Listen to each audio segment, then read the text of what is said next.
Namaskar, Adab, Shah Sri Akal, और Khushamdeed. So very welcome to all of you to the people. This is your master teacher Harsh Priyam and I am in front of all of you with the next session of one shot. तो हाँ, one shot का demand बहुत ज्यादा आ रहा था बच्चों की तरफ से, आप ही लोगों की तरफ से बहुत ज्यादा डिमांड आ रहा था कि सर वन शॉट का वीडियो बनाइए, बिकॉज अभी एग्जामिनेशंस आने वाले हैं और रिवीजन की बहुत ज्यादा जरूरत है. तो here it is, one shot in statistics आप लोगों के लिए. और मैं बता दूं कि वन शॉट के बाकी जो वीडियोस हैं वो मैं बना चुका हूं और जो कुछ बचे हुए हैं वो मैं धीरे धीरे बना दूंगा. तो आप सारे लोगों से रिक्वेस्ट है कि हर वीडियो का डिस्क्रिप्शन बॉक्स चेक करते रहा कीजिए, चैनल को सब्सक्राइब कर दीजिए ताकि आपको हर एक इंपॉर्टेंट अपडेट मिलता रहे. सारे वीडियोस जो मैं लेकर आ रहा हूं वो आपको टाइम पर आपके पास पहुंच जाए, इसके लिए जरूरी है कि आप चैनल सब्सक्राइब रखें. ठीक है, तो मेक श्योर कि ये सारे वन शॉट आपको टाइम पर मिले.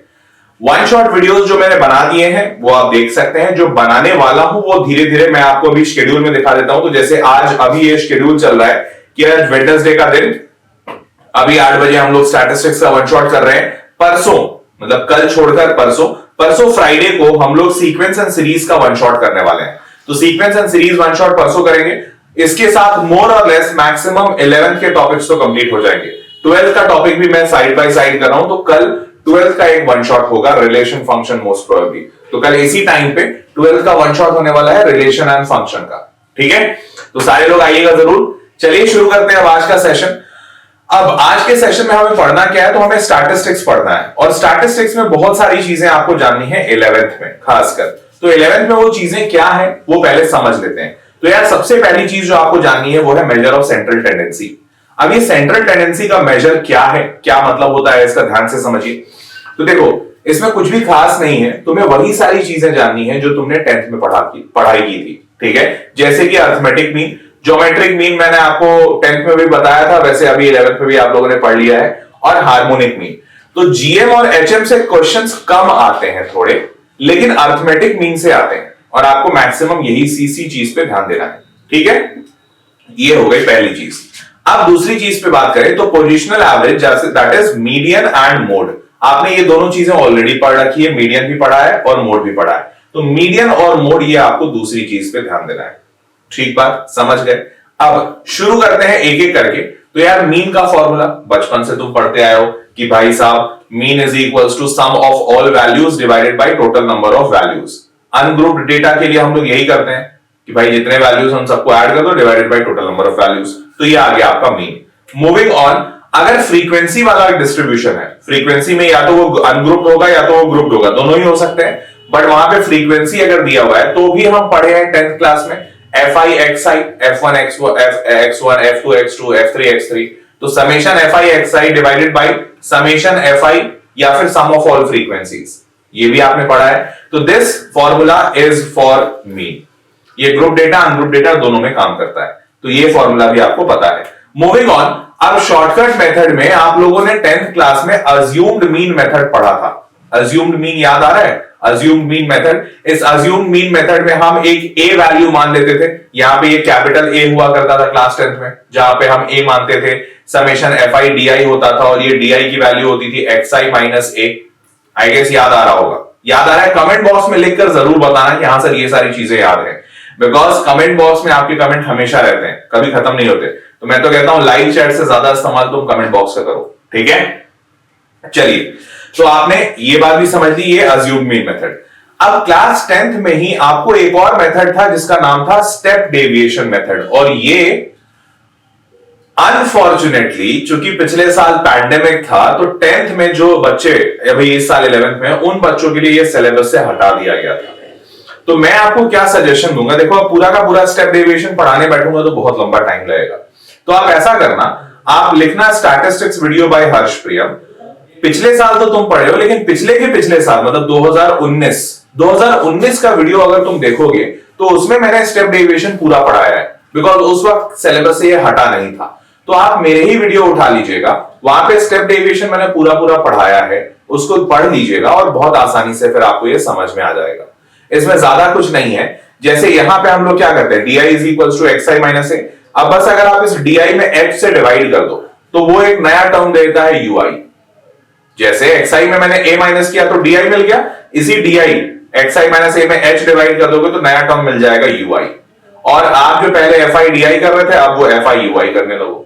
बस a आपने पहले भी ऐड किया था तो a अभी भी ऐड होगा, और अभी आपने यहां पे h से डिवाइड किया है तो कॉम्पनसेट करने के लिए h मल्टीप्लाई। तो ज्यादा एक्सक्यूज मी, ज्यादा कठिन नहीं है, बहुत ही आसान सा टॉपिक है। बस कहने को एक अलग सा मेथड है, थोड़ा ज्यादा लेंदी क्वेश्चंस को ज्यादा आसान बना देता है ये, तो आप थोड़ा सा पढ़ने की कोशिश कीजिएगा, बहुत ही आसानी से समझ में आ जाएगा। ठीक बात, तो ये हो गया आपका स्टेप डेविएशन मेथड। क्लियर है? तो स्टेप डेविएशन अगर आपका हो गया तो ये हो गए 3 मेथड आपके मीन निकालने से।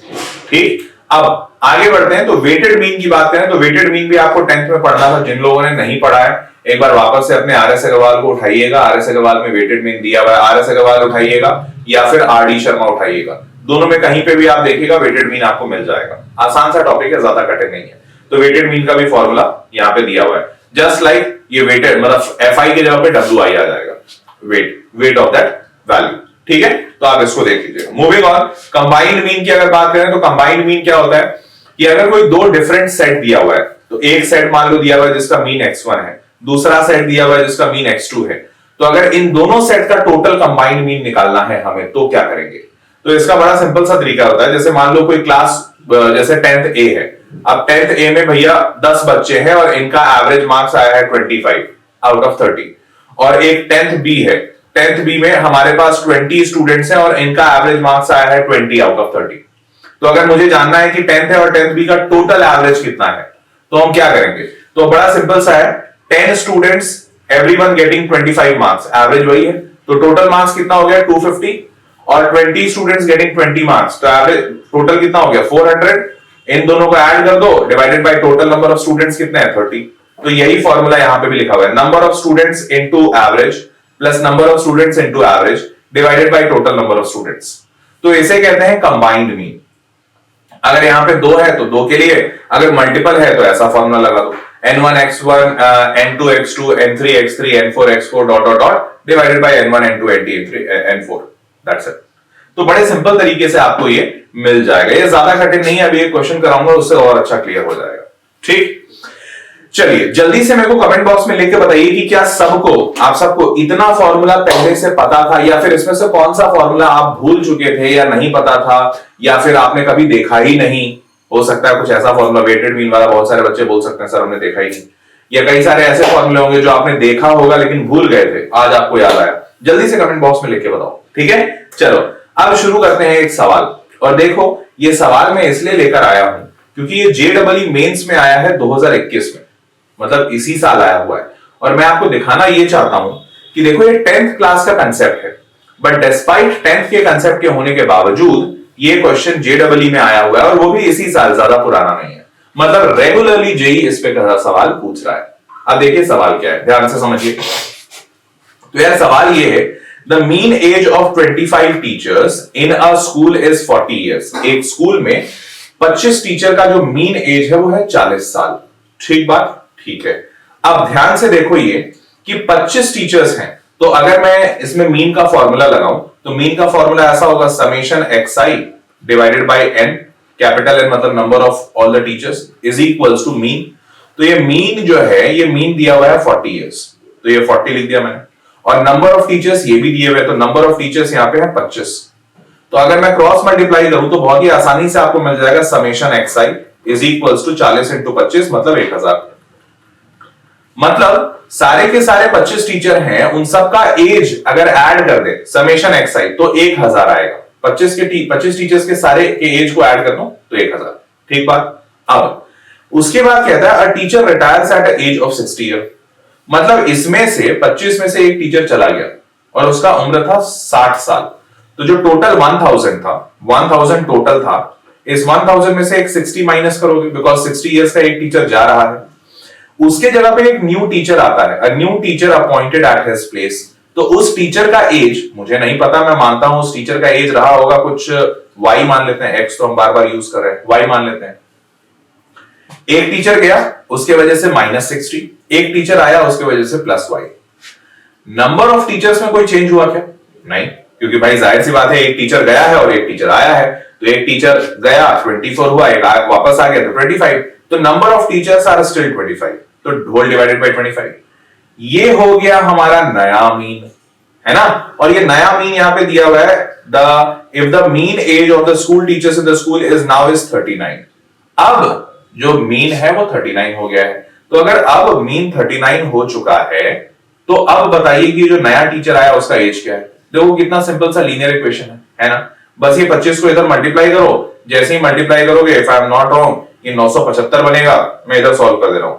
100 minus 60 plus y is equals to 25 into 39।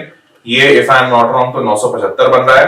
आप काटा पीटी करो, सॉल्व करो, सॉल्व करने के बाद काटा पीटी करने के बाद if I am not wrong तो शायद y की वैल्यू 35 दिख रही है मुझे दिख रही है, हो सकता है मैं गलत भी हूं। तो 960 940 इधर, तो हाँ 935 ही दिख रहा है, तो सॉरी 35 ही दिख रहा है। तो नया टीचर जो ऐड हुआ है स्कूल में उसका एज है 35 इयर्स ओल्ड। अब मेरे को सोच के बताओ, देखो ये पूरा सोल्यूशन भी यहाँ पे लिखा हुआ है और कितना सिंपल सोल्यूशन है, ठीक है। अब मेरे को एक बात सोच के बताओ, क्या लगता है इसको देख के, कितना आसान है ना। और 10th क्लास के कंसेप्ट से हो गया, बट स्टिल जेईई में पूछा जाता है। तो अगर तुम अपने, और इसीलिए पता है तुम लोगों ने बहुत बार लोगों को सुना होगा अच्छे अच्छे टीचर्स को बोलते हुए बेसिक्स स्ट्रॉन्ग रखो। क्यों? क्योंकि एक्चुअली में यही बेसिक्स आते हैं जेडबलई में। बच्चे भूल जाते हैं, 9th 10th भूल गए, अरे यार मत भूलो, ऐसे ऐसे सवाल आते हैं जेईई में। और देखो कितना मक्खन तरीके से बन गया।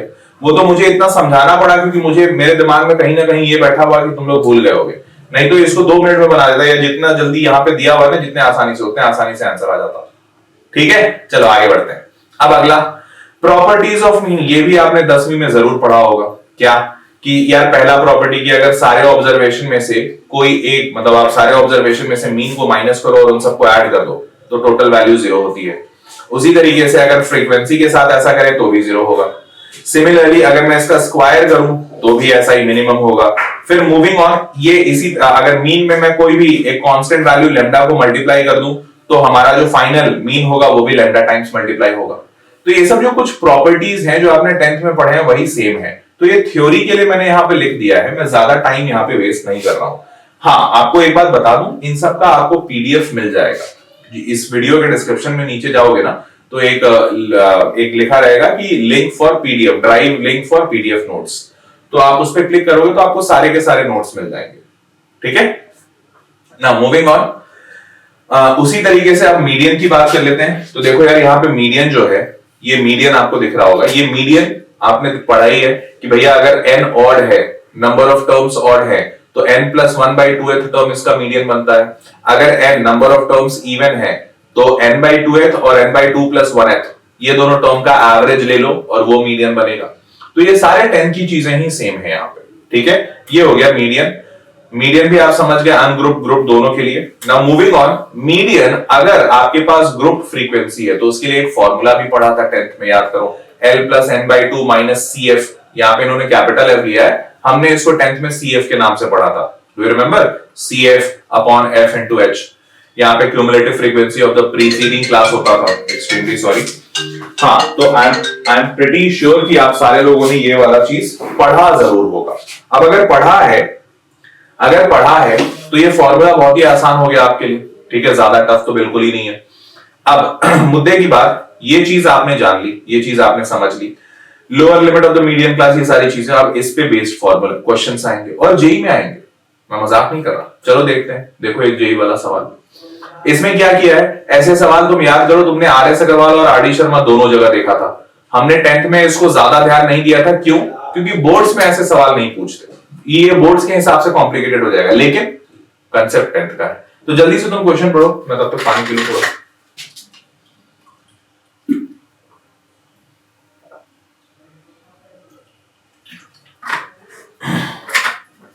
हाँ जी, देखो सवाल क्या कहता है।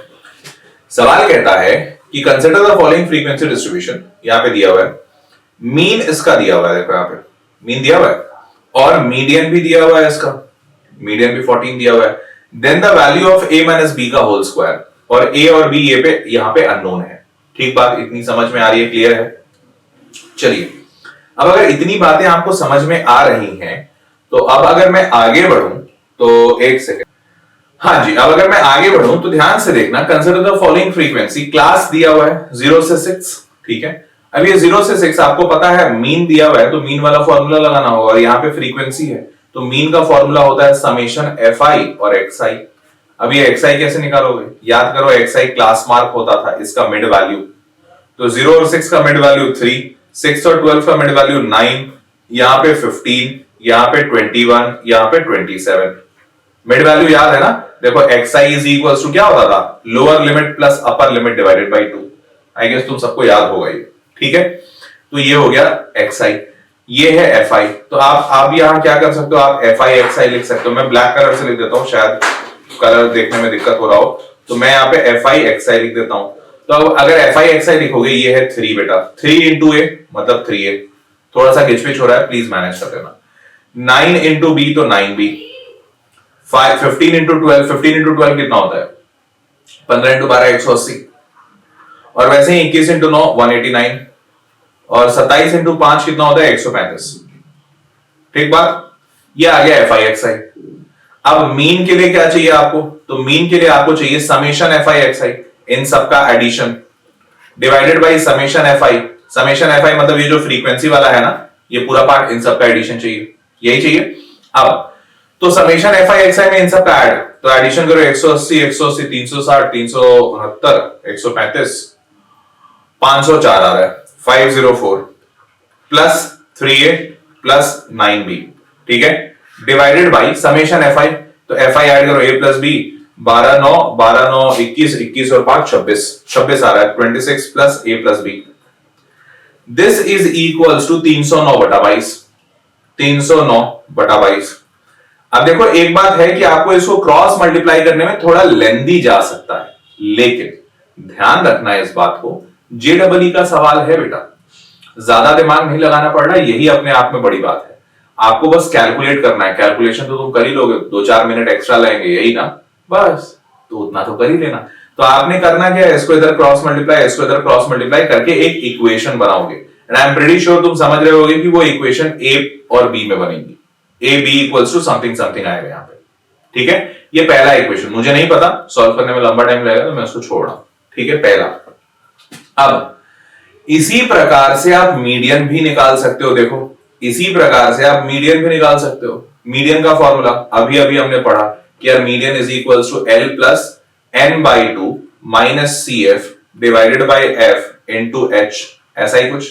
एल क्या होगा, मीडियन क्लास। कैसे पता करोगे, मीडियन 14 दिया हुआ है, कहां लाई करेगा, जाहिर सी बात है यही लाई कर सकता, और कहां लाई कर सकता, कहीं नहीं। तो ये हो गया आपका मीडियन क्लास। तो अगर आपका ये मीडियन क्लास हो गया, तो 12 से 18 का लोअर लिमिट क्या है 12 plus n by 2, sum of frequencies divided by 2, तो सम ऑफ फ्रीक्वेंसी क्या था 26 प्लस a प्लस b। अभी अभी हमने किया ना, देखो पिछले वाले स्लाइड पे 26 प्लस a प्लस b, यही तो था n, sum of all frequency. हाँ, तो ये हो गया n। Now moving on, 26 plus a plus b by 2 minus cumulative frequency.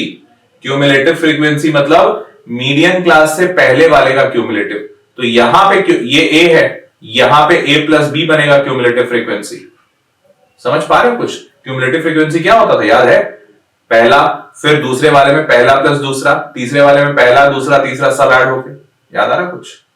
तो यहां पे बैठेगा a plus b cumulative frequency के पास, whole divided by frequency, frequency of the median class. तो मीडियन क्लास का फ्रीक्वेंसी दिया हुआ 12 इज इनटू h। h मतलब width of the median class. तो विड्थ यहां पे 12 से 18, 12 से 18 का विड्थ है 6। और अच्छी बात यह है कि ये पूरा मीडियन दिया हुआ है 14, तो 14 तो क्वेश्चन में ही दिया हुआ है मीडियन।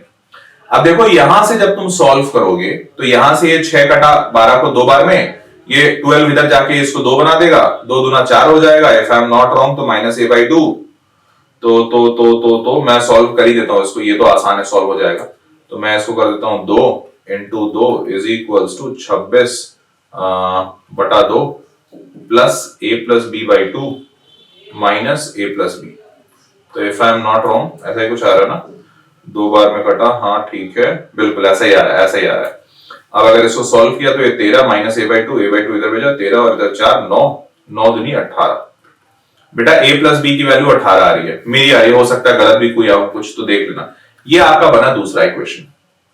अब पहला इक्वेशन आपने इधर बनाया, ये मैंने पूरा सॉल्व नहीं किया था, आपने करना है। दूसरा इक्वेशन आराम से आ गया a प्लस बी 18। अब आप ये दो इक्वेशन, दो अननोन नहीं सॉल्व कर सकते। लीनियर इक्वेशन तो 10 में सॉल्व करना सिखाएगा पूरा क्लास 10। बस आपको ये सॉल्व करना, मैं आपको दिखा भी देता हूं। देखो इन लोगों का भी ऐसा ही आया मीन, ये पूरा किया इन्होंने इसी सेम तरीके से जैसे हमने किया है। मूविंग ऑन, उसके बाद सॉल्व करने के बाद इनका ये आया इक्वेशन, भाई साहब खतरनाक इक्वेशन जिसको मैंने छोड़ा था।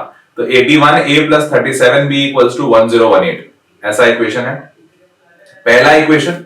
फिर दूसरा इक्वेशन में मीडियन, दूसरा इक्वेशन निकालने के लिए मीडियन किया, मीडियन को सॉल्व किया, a plus B equals to 18, हमारा भी यही आया था। इन दोनों को सॉल्व करने के बाद a की वैल्यू 8 आई है और b की वैल्यू 10 आई है। ठीक है, a की वैल्यू 8 और b की वैल्यू 10। अब ये 8 और 10 को डालो यहां पे, a माइनस बी का होल स्क्वायर पूछा था, सॉल्व करो, आंसर आ गया। थोड़ा लेंदी था, I would never disagree with this, थोड़ा लेंदी था, लेकिन एक बात आपको भी माननी पड़ेगी, कठिन नहीं था। क्योंकि कठिन आप कह नहीं सकते उसको, इतना आसान तो था यार। सिंपल 10th वाला ही हर एक कंसेप्ट लगा है इसमें, समझ आ रहा है? चलो अगर सबको समझ में आया तो अब बात करते हैं मोड की।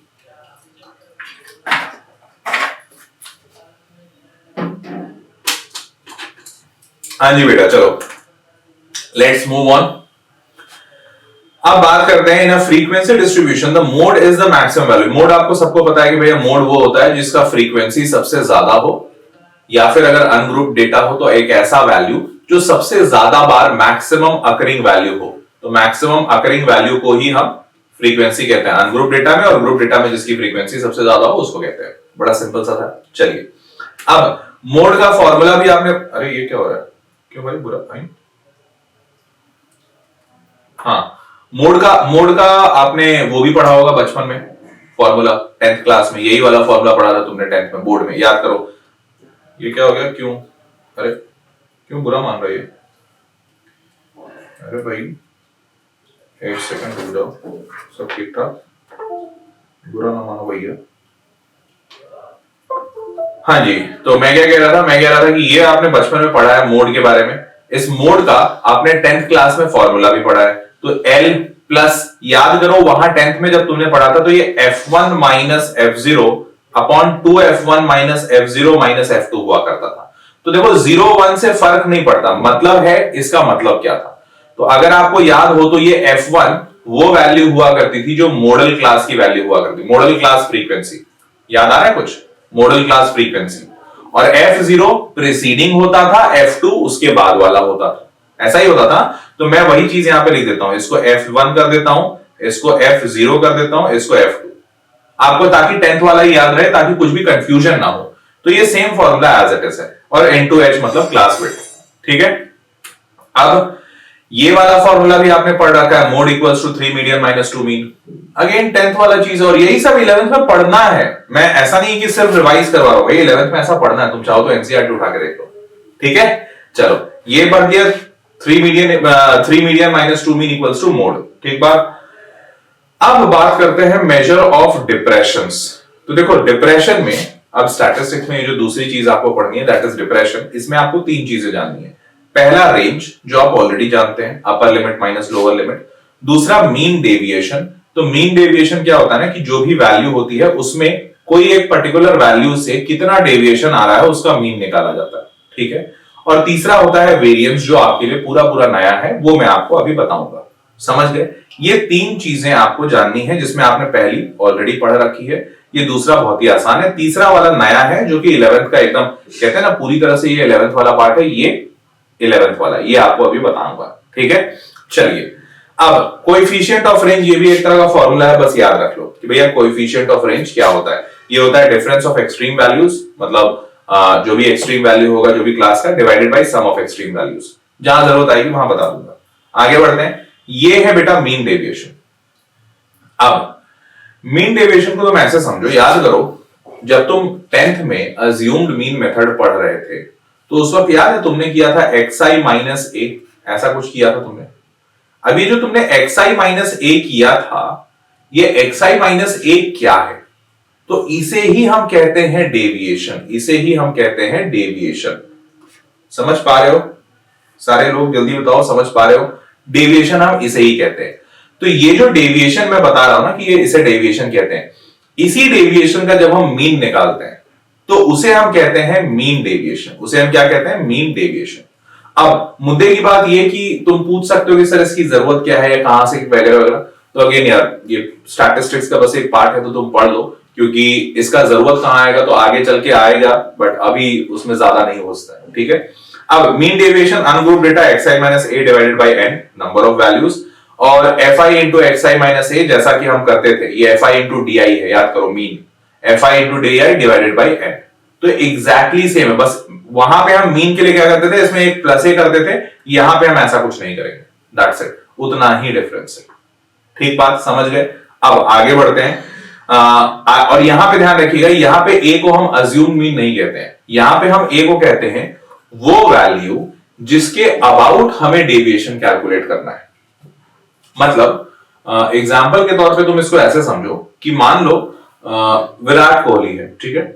अब विराट कोहली है, तो विराट कोहली को मुझे बताना है, या तुम्हें मान लो से फॉर एग्जांपल कोई पूछता है कि यार बताओ विराट कोहली एक स्टेबल बैट्समैन है कि नहीं, तो तुम कैसे बताओगे? तो मैं बताता हूं कि तुम कैसे बताओगे। तुमने क्या किया कि उसके 10 मैचेस, पास्ट 10 मैचेस को उठाया, और 10 मैचेस को उठा के तुमने उसका एवरेज निकाला। तो तुम्हारा एवरेज आया कि यार पास्ट 10 मैचेस में उसने एवरेज लिया है 70 रन का। मैं बोला ठीक, बहुत अच्छी बात। अब 70 रन का एवरेज है, मतलब वो बैट्समैन अच्छा है, क्योंकि औसतन एवरेज के तौर पे उसने 70 रन हर मैच में मारा है। लेकिन स्टेबल है कि नहीं ये कैसे पता चलेगा? अब वो देखो, अब पहले मैच में विराट कोहली ने से फॉर एग्जांपल 50 रन मारा, तो 70 से कितना दूर है? -20। दूसरे मैच में उसने 60 मारा, -10 की दूरी पे। तीसरे मैच में उसने 100 मारा, मतलब +30 पे। फिर चौथे मैच में उसने हो सकता है 80 मारा, +10। तो अगर इस तरीके से तुम देख रहे हो तो तुमको दिख रहा है कि यार -20, -10, -30, +20, +10, इस टाइप का डेविएशन है एवरेज से। हाँ, ये पहला केस। से फॉर एग्जांपल दूसरे केस में तुमको ऐसा दिखता है कि यार विराट कोहली ने पहले मैच में 0 मारा, दूसरे मैच में 10 रन मारे, तीसरे मैच में 15 रन मारे, चौथे मैच में उस भाई ने 150 मारा, फिर पांचवें मैच में 120 मारा, फिर छठे मैच में फिर 0 मारा, सातवें मैच में फिर 20 रन मारा, एंड सो ऑन। अब सेकंड वाले केस में तुमको दिख रहा होगा ना कि हर बार डेविएशन बहुत ही ज्यादा है। यार एक मैच में 0, दूसरे मैच में 10 रन, तीसरे मैच में 15 रन, चौथे में सीधा 150। तो डेविएशन ज्यादा है, मतलब अभी भी एवरेज उसका 70 आ रहा है, बैट्समैन अच्छा है, लेकिन डेविएशन बहुत ज्यादा है यार। कभी स्टेबल ही नहीं रहता है बंदा, कभी 0 पे आउट हो जाता है, कभी 150 मारता है, मतलब इस पे मैं भरोसा नहीं कर सकता।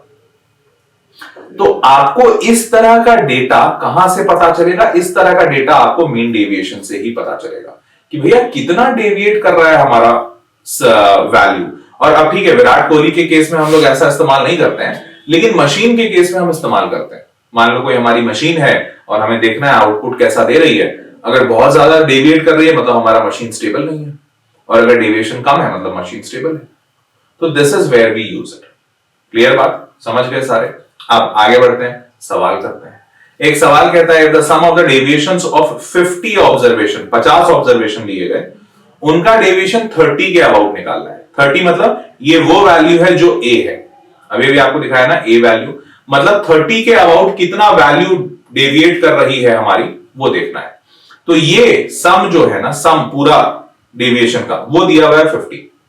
तो आप इसको लिखोगे कैसे? पहले ध्यान से, तो आप इसको ऐसा लिखोगे कि आप लिखोगे भैया समेशन, ठीक है, समेशन में वैल्यू हमारा 1 से लेके 50 तक जाएगा। क्यों? क्योंकि यहां पे लिखा हुआ है सम ऑफ डेविएशंस ऑफ 50 ऑब्जर्वेशंस, लिखा हुआ है 50 ऑब्जर्वेशंस, ठीक है, फ्रॉम 30। तो xi जो भी मेरी वैल्यू है वो 30 से कितना डेविएट कर रही है ये मेरे को देखना है। xi माइनस a का समेशन, देखो फॉर्मूला, xi माइनस a का समेशन, ठीक है।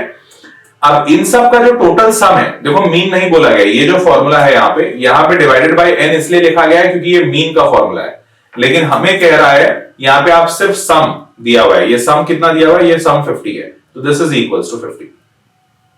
अब अगर ऐसा है तो हमसे पूछ रहा है मीन क्या होगा इनका, बताइए। तो सबसे पहले हम क्या करेंगे, ये समेशन को दोनों जगह बांटो, तो अब ये 50 बार एडिशन होना है xi का, तो ये ऐसा हो जाएगा समेशन xi 1 से लेके 50 तक माइनस ये -30 कितने बार होगा भैया 1 से लेके 50 टाइम्स है, मतलब 30 भी 50 बार माइनस होगा। तो आपको ऐसा नहीं लगता -30 इज 50 टाइम्स, 50 टाइम्स 30 को माइनस करना है।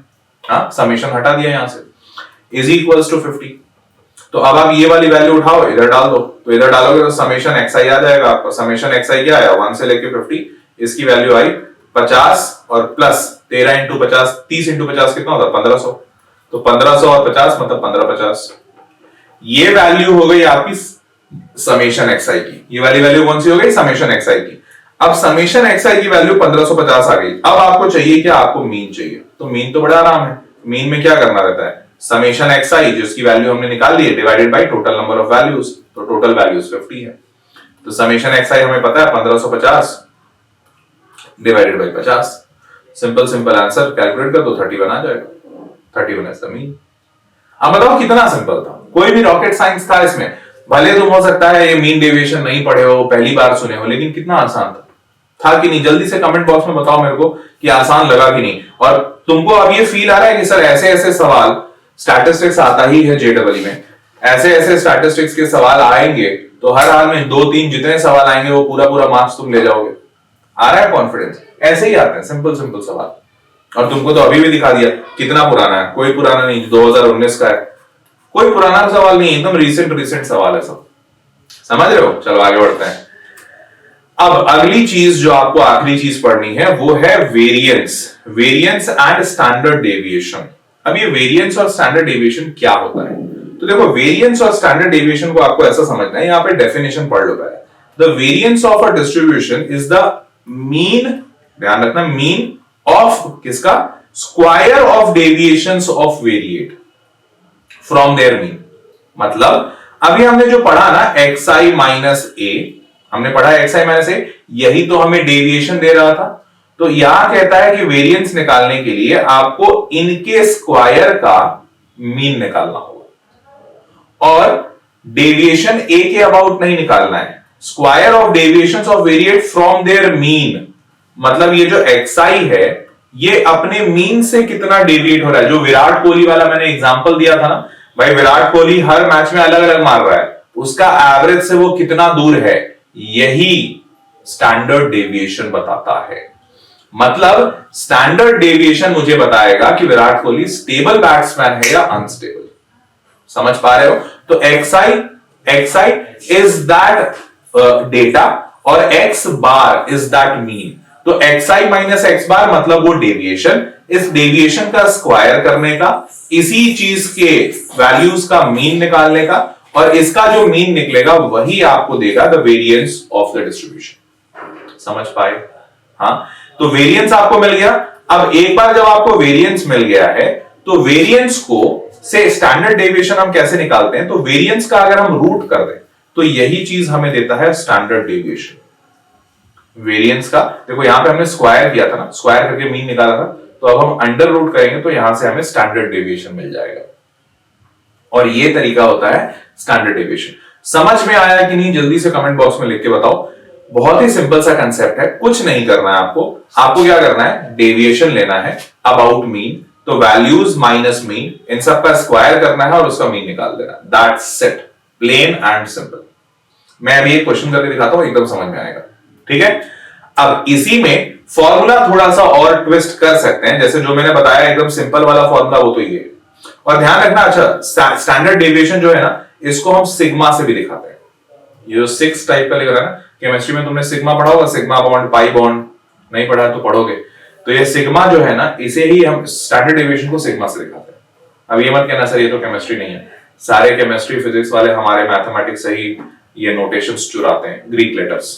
ठीक है, चलो तो ये से सिग्मा दिखाते हैं। तो स्टैंडर्ड डेविएशन सिग्मा होता है। तो अगर मुझे वेरिएंस लिखना है, अब जैसे मान लो ये है सिग्मा, तो अगर वेरिएंस लिखना है तो जाहिर सी बात है सिग्मा स्क्वायर होगा, तो sigma square is equals to variance होता है। ठीक है, इस बात को ध्यान रखना। तो यहां पे लिखा हुआ है सिग्मा स्क्वायर मतलब variance is equals to summation of xi minus x bar का होल स्क्वायर, क्योंकि स्क्वायर ऑफ द डेविएशंस का हम मीन निकालते हैं, मीन के लिए डिवाइडेड बाय n। सिंपल है। अब जब तुम ये स्क्वायर खोलोगे और इसको और सॉल्व करोगे तो यही फॉर्मूला इस तरीके से भी लिखा जा सकता है। क्या किया है इसमें? कुछ नहीं, समेशन एक्स आई स्क्वायर, मतलब जो ऑब्जर्वेशन है उनका स्क्वायर करके उसका मीन निकाल दिया, माइनस जो मीन पहले से था, एक्स बार मतलब पहले से मीन निकाला हो, उसी मीन का स्क्वायर। एक्स बार का स्क्वायर मतलब जो मीन निकला हुआ था उसका स्क्वायर। समझ पाए? तो ये इसी फॉर्मूले को इस तरीके से भी लिखते हैं और इसका आपको ज्यादा इस्तेमाल करना पड़ेगा सवाल में, आपके लिए यही इस्तेमाल में ज्यादा आएगा। समझ पाए? ये समेशन, ये जो एक्स बार है, X bar is nothing but mean. X bar क्या होता है? मीन होता है। मैं रंग बदल लेता हूं, काफी देर से ब्लैक ब्लैक चल रहा है। तो एक्स बार क्या होता है? ये मीन होता है। ठीक है, तो ये मीन आपको यहां पे मिल गया। ठीक बात? तो एक्स बार को, ये जो मीन है, इस मीन को summation X I by N भी लिख सकते हो अगर तुम्हारा मन करे तो, और बाकी स्टार्टिंग वाली वैल्यू तो ऐसे ही। ठीक है, अब इस पे एक सवाल सॉल्व कर देता हूं तो आपको ज्यादा अच्छे से क्लियर भी हो जाएगा। ये उसी के कुछ कुछ और चेंजेस हैं, तो आप इनको देख लीजिएगा, उतनी ज्यादा जरूरत नहीं पड़ती है। ठीक है, मूविंग ऑन। अगेन फ्रीक्वेंसी हो तो हर जगह बस फ्रीक्वेंसी मल्टीप्लाई कर देना रहता है। इट्स जस्ट लाइक कि अगर आपके पास सिंपल अनग्रुप डेटा है तो आप करते हो ना x1 plus x2 plus x3 dot dot dot xn तक डिवाइडेड बाय n, और अगर वही फ्रीक्वेंसी आ जाए तो आप सब में f मल्टीप्लाई कर देते हो। तो वही सेम चीज है, अगर फ्रीक्वेंसी हो तो सब में f मल्टीप्लाई कर दो, बाकी सारा फॉर्मूला सेम रहेगा सारा। ठीक है, हर जगह f मल्टीप्लाई हुआ है, दैट्स इट। Moving on. अब कोएफिशिएंट ऑफ स्टैंडर्ड डेविएशन, तो कोएफिशिएंट ऑफ स्टैंडर्ड डेविएशन में आपको ये समझना है कि स्टैंडर्ड डेविएशन जो सिग्मा है, आपको उसको बस मीन से डिवाइड करना है, दैट्स इट। स्टैंडर्ड डेविएशन तो आपने अभी भी देख लिया, sigma equals to root of variance होता है, वेरिएंस का रूट अंडर होता है। तो इसी को अगर आप मीन वैल्यू से डिवाइड कर देते हो, एक्स बार से, मीन से, तो इसे ही हम कहते हैं कोएफिशिएंट ऑफ स्टैंडर्ड डेविएशन। ठीक बात? अब वैसे ही कोएफिशिएंट ऑफ वेरिएशन निकालना है तो sigma bye x bar into 100, तो ये परसेंटेज में आ जाएगा। समझ गए? चलिए अब एक सवाल सॉल्व करते हैं। सवाल क्या कहता है? क्वेश्चन कहता है इफ द मीन और the variance of 8 numbers, 8 number है, उसका मीन दिया हुआ है और वेरिएंस दिया हुआ है 10 और 25।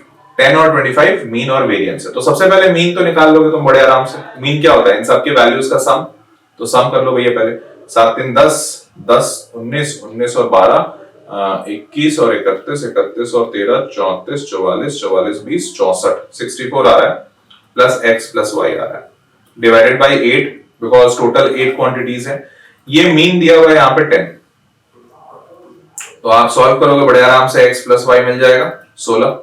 ठीक है, अब उसके बाद दिया हुआ है वेरिएंस। वेरिएंस का फॉर्मूला देखो, ये मीन जो है ये 10, ये x बार है। अब वेरिएंस का जो फॉर्मूला होता है, वो वेरिएंस का फॉर्मूला क्या था याद करो। तो वेरिएंस का फॉर्मूला जो सिग्मा बार था वो ये था कि summation of X I square, सारे जो ऑब्जर्वेशंस है उनका स्क्वायर और उनका sum, divided by total number of values, जितने टोटल क्वांटिटीज हैं, माइनस एक्स बार का स्क्वायर। याद आ रहा है? अब ये भी फॉर्मूला देखा पीछे, देखो ये वाला, summation X I square by N, total number of values, minus X bar का स्क्वायर। यही है वेरिएंस का फॉर्मूला। यही चीज आपको यहां लगा देनी है, दैट्स इट। तो ऑब्जर्वेशन का स्क्वायर, तो ये जो सारे ऑब्जर्वेशन लिखे हैं इनका स्क्वायर करके ऐड कर दो। तो अभी कर देते हैं।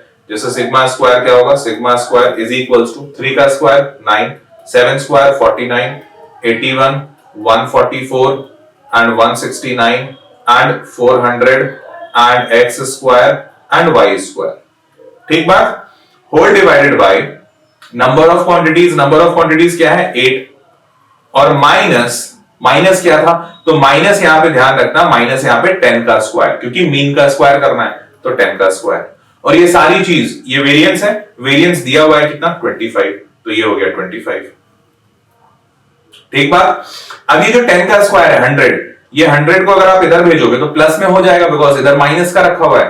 तो इधर हो गया 125, इधर हो गया 9 प्लस 49, इसको ऐड करो भैया, तो 58 और 8, if I am not wrong 66, 70, 80, 80 और 80, 480, 500, 600, 649 plus X square plus Y square whole divided by 8, ऐसा कुछ आ रहा है मेरा।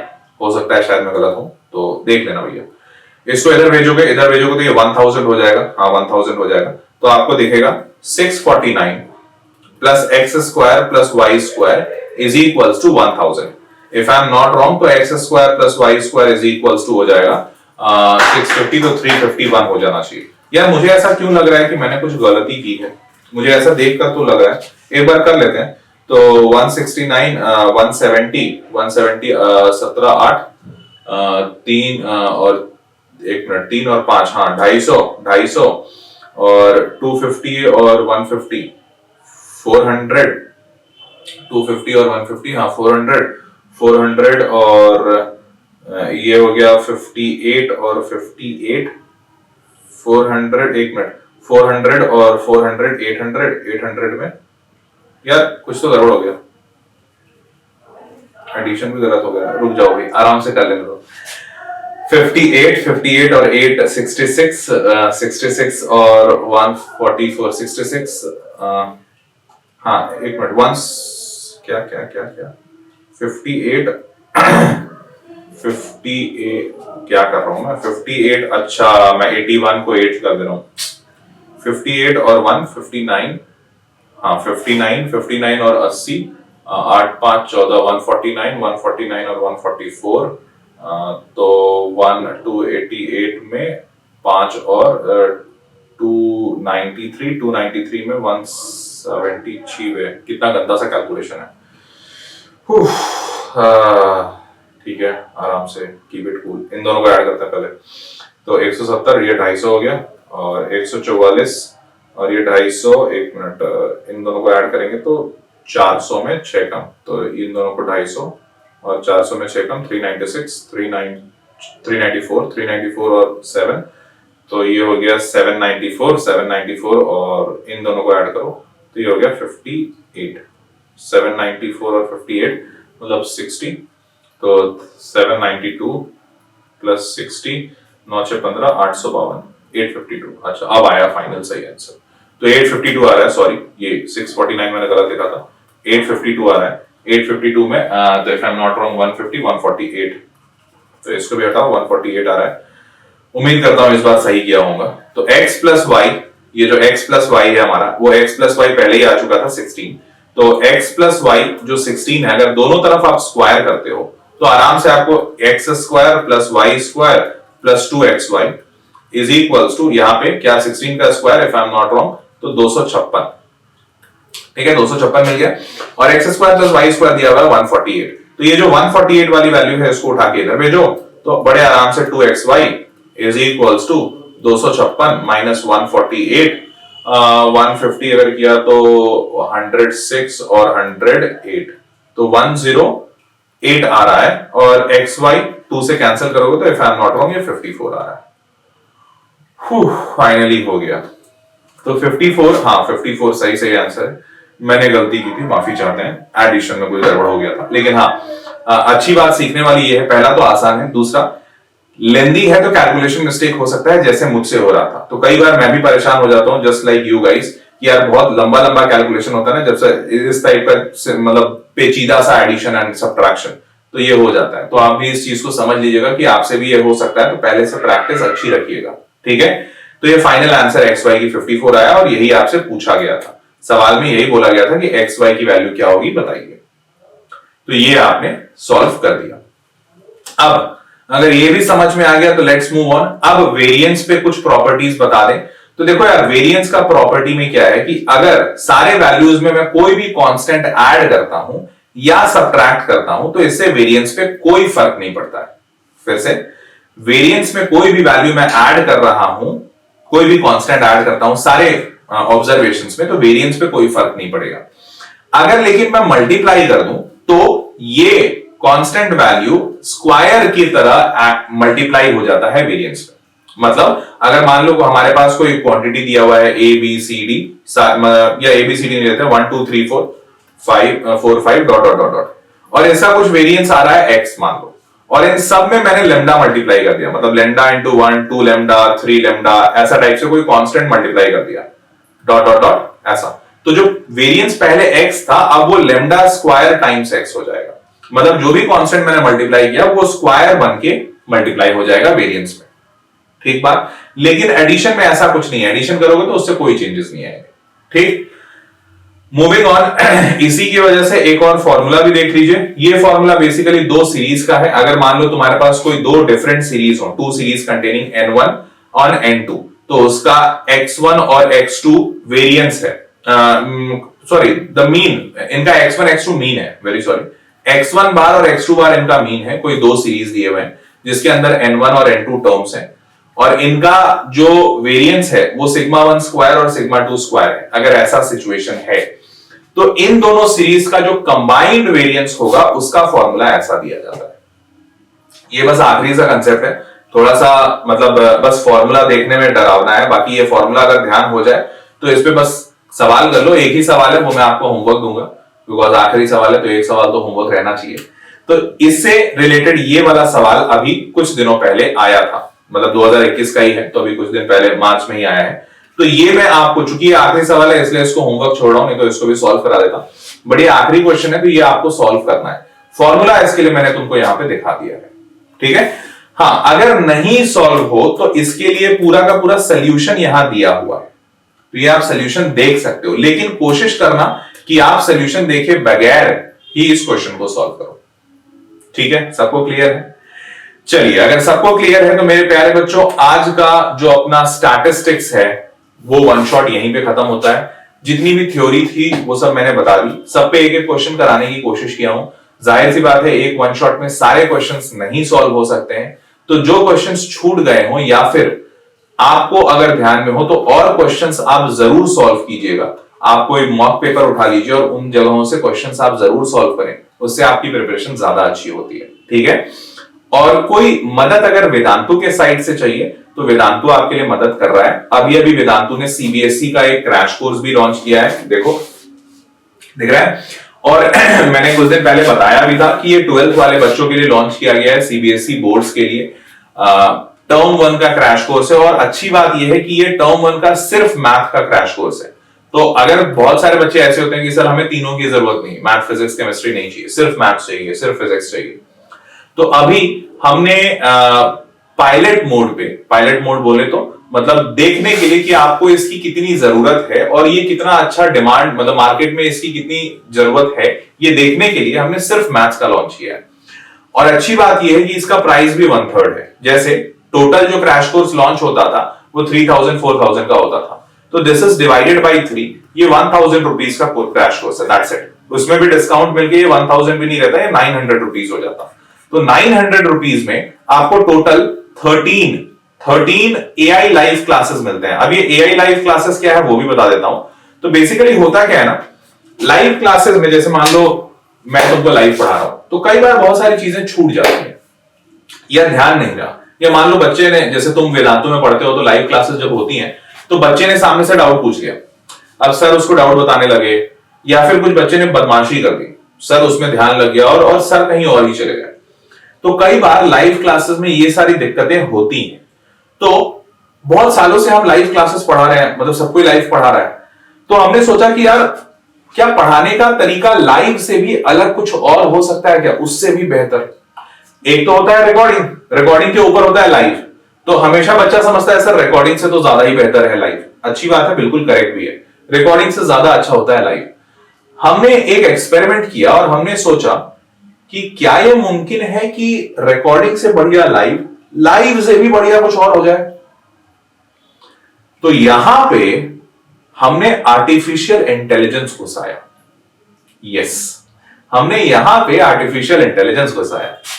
और हमने क्या किया, मैं थोड़ा सा तरीका बता देता हूं, बिकॉज ये एक नया एक्सपेरिमेंट प्रोडक्ट है, मतलब एक्सपेरिमेंट नहीं कहो, ये नया इनोवेशन प्रोडक्ट है वेदांतु का। तो हमने क्या किया, हम पिछले कई साल से ऑनलाइन एजुकेशन में, करीबन पिछले 5-7 साल से हम ऑनलाइन में बच्चों को पढ़ा रहे हैं। तो पिछले 5-7 साल से हर साल बच्चे हमारे पास आते हैं, 12th में हर साल आते हैं, 10th में हर साल आते हैं। तो हर साल वो बच्चे डाउट पूछते हैं और 93% डाउट्स हमने अपना डेटा एनालिटिक्स की टीम लगाई और उसमें हमें देखा कि 93% डाउट्स ऐसे हैं जो हर साल रिपीट होते हैं। जैसे एग्जांपल के तौर पे, हर साल बच्चे को ट्रिग्नोमेट्री में दिक्कत आती है, तुम्हें दिक्कत आई तुम अपने भैया दीदी लोग से पूछो, उन्हें भी 10th में दिक्कत आई थी। अभी अपने जूनियर्स से पूछ लो, उन्हें भी दिक्कत आ रही होगी। ट्रिग्नोमेट्री में हर साल दिक्कत आती है बच्चों को। तो इससे क्या समझ में आता है, अरे भाई ट्रिग्नोमेट्री दिक्कत वाला एरिया है। वैसे ही एज अ टीचर मुझे पता है कुछ ऐसे क्वेश्चंस होते हैं जिसमें बच्चा हर हाल में फंसेगा ही फंसेगा, हर हाल में फंसेगा, मुमकिन नहीं है कि वो ना फंसे। एग्जाम्पल के तौर पे बोट वाला प्रॉब्लम, लीनियर इक्वेशन का याद करो, तुम 10th में पढ़ते थे, बोट वाला प्रॉब्लम, अपस्ट्रीम डाउनस्ट्रीम, बच्चा फंसेगा ही फंसेगा। तो हमने क्या किया कि हमने 7 साल के डेटा में देखा ऐसे कौन कौन से डाउट्स हैं जो हर बार हर साल आते हैं। तो हमें पता चला ऐसे 93% डाउट्स हैं। फिर हमने सेशंस जब बनाए तो उसको इस तरीके से बनाया कि इन सेशंस में ये 93% डाउट्स का आंसर ऑटोमेटिकली कवर्ड। समझ पा रहे हो लेवल ऑफ थॉट, किस लेवल पे जाके बनाया है।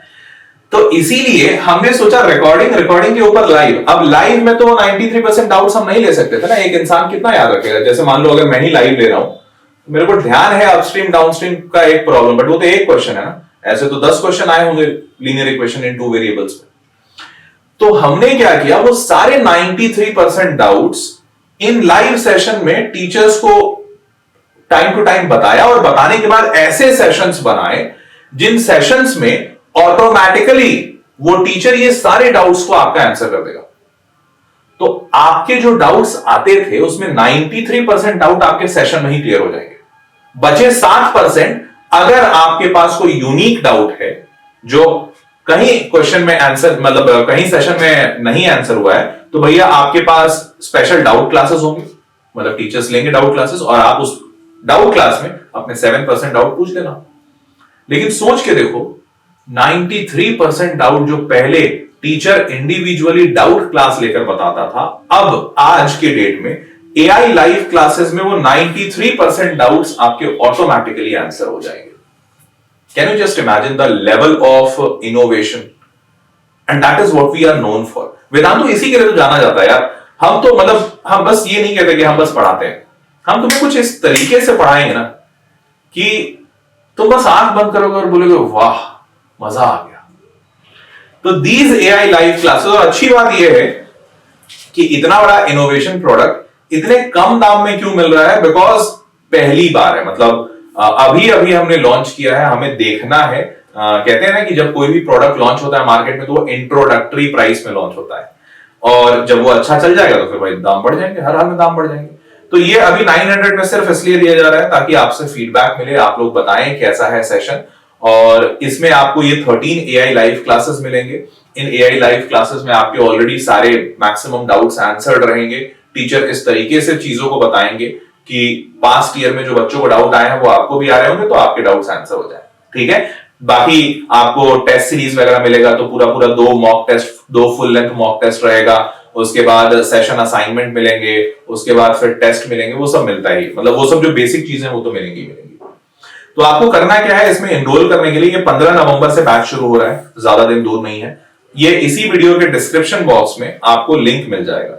और मैं तो कहूंगा कि हालांकि ये 12th वालों के लिए है, 11th वालों भी लेकर देखो। मतलब again just a personal suggestion है, तो ऐसा मत कहिएगा कि मैं कह रहा हूं डिस्पाइट, मतलब उन बच्चों के लिए मैं कह रहा हूं जिनको इंटरेस्ट है और जिनको टेक्नोलॉजी और इनोवेशंस में कुछ नया देखना और जानना पसंद है, तो वो लोग लेकर देखिए और अपने फीडबैक दीजिएगा। Because we know we are not 100% perfect people, लेकिन हाँ हम इंप्रोवाइज करना जानते हैं, हमें खुद को इंप्रूव करने में अच्छा लगता है। तो हमारे लिए आपके फीडबैक इसीलिए हमेशा इंपॉर्टेंट होते हैं। इसलिए तो मैं कहता हूं हर वीडियो में मेरे नीचे डिस्क्रिप्शन बॉक्स में जाओ और नीचे कमेंट बॉक्स में जाके कमेंट दो, इसीलिए तो कहता हूं। तो आप ज्वाइन कीजिए 10th 11th 12th जो भी क्लास के हो। हालांकि ये 12th का लिए बैच है, आप अगर आपको इंटरेस्ट लगे तो आप इसको ज्वाइन करें। 900 रुपए है, ज्यादा कॉस्टली नहीं है, तो 900 रुपए का है, आप इसको ज्वाइन कीजिए। नीचे डिस्क्रिप्शन बॉक्स में आपको लिंक मिल जाएगा। 15 तारीख से बैच शुरू है और 4 दिसंबर के पहले कंप्लीट हो जाएगा, बिकॉज 4 दिसंबर को आपका पेपर है। ठीक है, तो ये है 1000 रुपए का इसका प्राइस है और ये 900 रुपीज में आपको मिल जाएगा। कूपन कोड ऑटोमेटिकली अप्लाइड होगा, नहीं अप्लाइड है तो आप याद रखना HPM Pro। ठीक है, चलो तो मेरे प्यारे बच्चों आज का सेशन यहीं तक था। वेदांतु आप सारे लोगों को बहुत बहुत धन्यवाद कहता है इस बेहतरीन भरोसे के लिए जो आपने दिखाया है, जिसकी वजह से हम इतना बेहतरीन रिजल्ट दे पा रहे हैं। इन 1500 बच्चों का सिलेक्शन अपने आप में इस बात की गवाही देता है कि बच्चों ने ऑनलाइन एजुकेशन पे भरोसा किया, वेदांतु पे भरोसा किया, और आज उसी की वजह से 1500 से ज्यादा सिलेक्शन हमने एडवांस में दिए। मेंस का नहीं बता रहा हूं, ये नंबर सिर्फ एडवांस का है। तो ये एडवांस का नंबर इतना खतरनाक आपकी भरोसे की वजह से आ पाया। तो आप अपना भरोसा दिखाते रहिए और हम इस बात की गारंटी देते हैं कि हम कुछ ना कुछ नया करते रहेंगे और आपको और आगे बढ़ाने की पूरी प्रयास करते रहेंगे। तो इसी के साथ आज का सेशन यहीं समाप्त होता है। मुलाकात करेंगे अगले सेशन में, तब तक के लिए अपना ख्याल रखिएगा, और पसंद आया हो वीडियो तो वीडियो जरूर लाइक कर देना, चैनल सब्सक्राइब कर देना एंड नीचे अपना कमेंट जरूर छोड़ देना। तो see you all in the next session, तब तक के लिए bye bye, take care, good night.